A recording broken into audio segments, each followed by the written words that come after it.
Big Boss Malayalam season 7 നമ്മുടെ episode അപ്ഡേറ്റിലേക്കാണ് പോകുന്നത്. അങ്ങനെ ഈ ആഴ്ച ബിഗ് ബോസ് വീട്ടിൽ നിന്ന് പടിയിറങ്ങിയിരിക്കുന്നത് നമ്മുടെ സാബു മാനാണ്.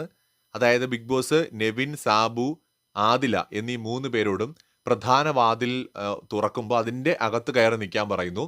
കണ്ണ് കെട്ടിയിട്ടുണ്ട്. സോ വാതിൽ തുറക്കുന്നു, അടയ്ക്കുന്നു, തുറയ്ക്കുന്നു, അടയ്ക്കുന്നു, തുറക്കുന്നു, അടയ്ക്കുന്നു. അങ്ങനെ ഒടുവിൽ തുറക്കുമ്പോൾ അവിടെ നമ്മുടെ നെവിനും ആദിലയും മാത്രമേ ഉള്ളൂ. സാബുവിനെ കാണാനില്ല.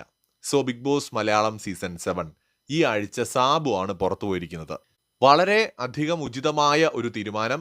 സാബു ഏറ്റവും വീക്കായിട്ടുള്ള, അവിടെ ഉണ്ടായിരുന്നതിൽ ഏറ്റവും വീക്കായിട്ടുള്ള ഒരു പ്ലെയർ ആയിരുന്നു. സേഫ് ഗെയിമർ ആയിരുന്നു. കൃത്യമായ ഒരു ഗെയിം പ്ലാൻ ഇല്ല, ഒരു കുന്തവുമില്ല. ഭാഗ്യം കൊണ്ട് മാത്രം ഇത്രയും ദിവസം നിന്നുപോയ ഒരാളാണ്. അങ്ങനെ സാബു ആണ് ഈ ആഴ്ച ബിഗ് ബോസ് വീട്ടിൽ നിന്ന് പുറത്തായിരിക്കുന്നത്. ഡിസർവിംഗ് ആയിട്ടുള്ള കണ്ടസ്റ്റൻസ് എന്തായാലും ഇത്തവണ രക്ഷപ്പെട്ടു. മറ്റൊരു വീഡിയോയുമായി വീണ്ടും വരാം.